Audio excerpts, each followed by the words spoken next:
Mendoan, menyatu dalam doa dan renungan dari Katedral Kristus Raja Purwokerto, Senin 21 Agustus 2023. Saya Romo IA.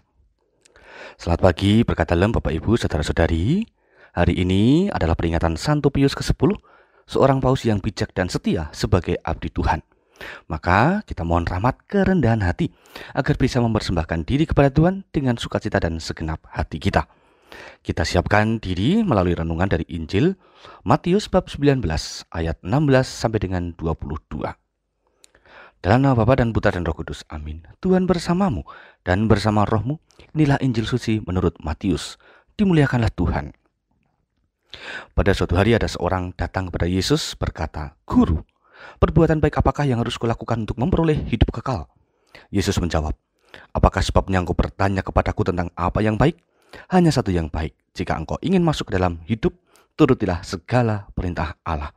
Kata orang itu kepada Yesus, "Perintah yang mana?" Kata Yesus, "Jangan membunuh, jangan berzina, jangan mencuri, jangan mengucapkan saksi dusta. Hormatilah ayah dan ibumu, serta kasihilah sesamamu manusia seperti dirimu sendiri." Kata orang muda itu, "Semuanya itu telah kuturuti, apalagi yang masih kurang?" Lalu Yesus berkata, "Jika engkau hendak sempurna, pergilah, jualah segala milikmu dan berikanlah itu kepada orang-orang miskin, maka engkau akan memperoleh harta di surga. Kemudian datanglah kemari dan ikutilah aku." Ketika mendengar perkataan itu, maka pergilah orang muda tadi dengan sedih hati, sebab hartanya banyak. Demikianlah sabda Tuhan. Terpujilah Kristus.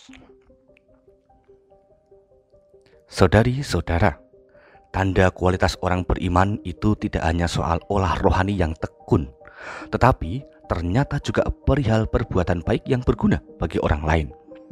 Inilah perintah Injil pada hari ini, yaitu melakukan sesuatu yang berguna kepada mereka yang membutuhkan.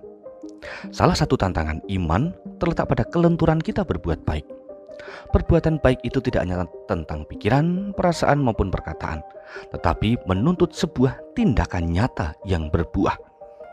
Seseorang yang datang kepada Yesus dalam Injil tadi tidak berhasil melakukan perbuatan baik karena masih mempunyai kelekatan tertentu di dalam hidupnya. Dia masih ingin menyenangkan diri sendiri dan mengambil keuntungan bagi diri sendiri, sehingga perintah mengasihi sesama sampai sehabis-habisnya belum dia lakukan secara sempurna. Saudara-saudara, hal-hal yang menjadi penanda keagungan kita sebagai pribadi itu hendaknya bisa dijadikan sarana berbagi.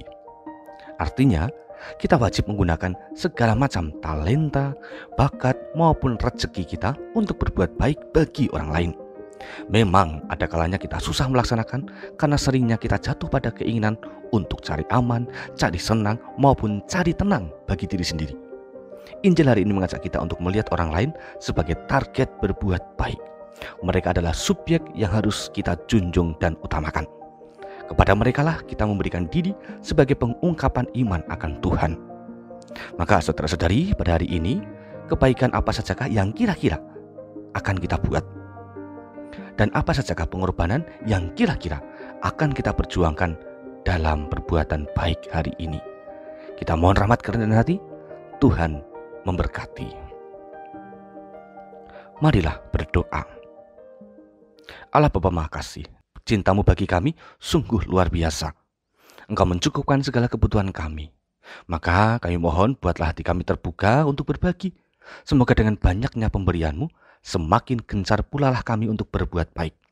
Ini semua demi karya keselamatan yang Kau kehendaki bagi kami di dunia ini. Demi Kristus Tuhan, Juru Selamat kami. Amin. Tuhan bersamamu dan bersama rohmu. Kita semua, keluarga kita, dan usaha perbuatan baik kita hari ini senantiasa dalam berkat Allah yang Maha Kuasa, Bapa, Putra, dan Roh Kudus. Amin. Saudara-saudari, selamat beraktivitas. Tuhan berkati. Salam mendoan.